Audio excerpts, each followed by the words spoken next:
موهبة واعدة وإبداع ينطق وردا بكل الألوان الزاهية، حيث الفنان الموهوب الأزهر هادف من مدينة أم البواقي الذي يشكل لك لوحة جميلة من الفن الروسي، وكأنها تفتحت في ربيع عمر الهواية.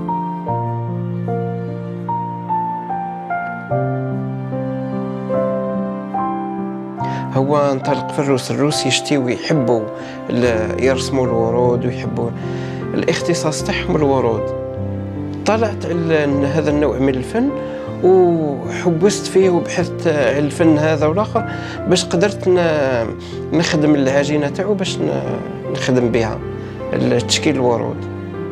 وهو على حساب ابحاثي وما بحثت على النوع هذا من الفن لقيته فن نادر.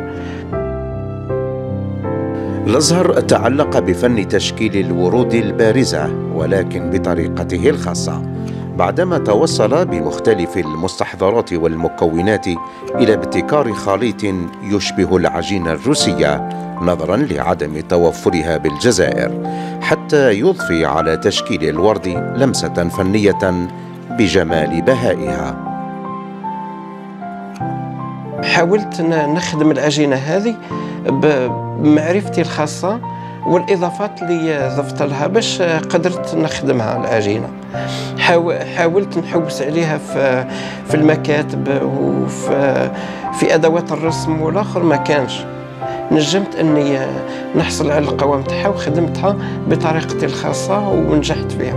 المكونات اللي خدمت بها العجينة هي عبارة عن قطن حفاضات تاع الأطفال وزيت الكتان وغراء الخشب وبودرة معجون تاع الجدران، بالإضافة إلى اللون الأبيض أكريليك أبيض. تمسك بهذا النوع من الفن الجميل، بينما اللوحة الوردية والعجينة المرصعة بألوان زاهية ترحل بمخيلتك إلى عالم المسرات من جمال الحياة المتفائلة، حيث الزهرة والضوء بينما الإبداع لا حدود له.